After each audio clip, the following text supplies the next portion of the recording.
Hello hello les amis, j'espère que vous allez bien. Aujourd'hui on se retrouve pour une toute nouvelle vidéo ici sur la chaîne concernant la sémiologie de l'appareil cardiovasculaire.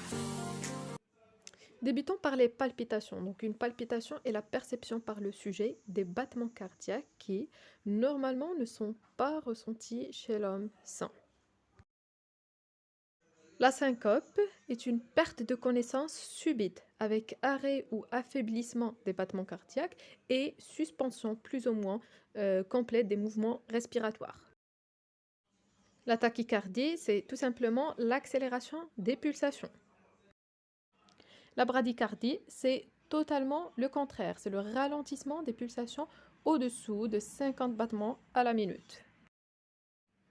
L'arythmie, c'est tout simplement le fait que les pulsations sont irrégulières dans le rythme et leur amplitude aussi. La tachyarythmie, c'est, comme son nom l'indique, c'est l'association de l'arythmie avec la bradycardie. Dans le même sens, on a la bradyarythmie, c'est-à-dire l'association de l'arythmie avec la bradycardie. Maintenant, on va attaquer la notion de pouls, les notions de pouls, des différents types de pouls. Et débutons par le pouls bigéminé, qui signifie qu'on a deux pulsations rapprochées suivies d'un intervalle plus ou moins lent.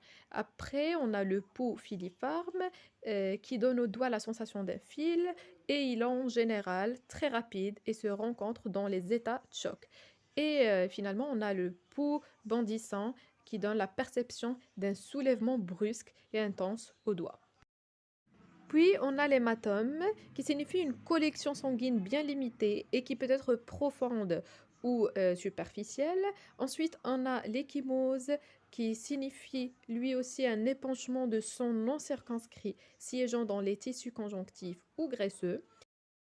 L'épétéchie est une variété d'hémorragie cutanée caractérisée par de petites taches d'un rouge violacé dont les dimensions varient d'une tête d'épingle à une lentille. Et dernièrement, on a les purpura, qui est un syndrome hémorragique caractérisé par une éruption sur la peau, de taches rouges apparaissant spontanément, ne s'effaçant pas à la vitropression, de forme et de dimension variables. Et voilà, on arrive à la fin de cette vidéo. Si vous avez aimé cette dernière, n'hésitez pas de s'abonner, de faire un pouce bleu et de m'écrire un petit commentaire sympa, pourquoi pas, je serai très reconnaissante. Et voilà, sur ce, je vous dis ciao ciao et à la prochaine.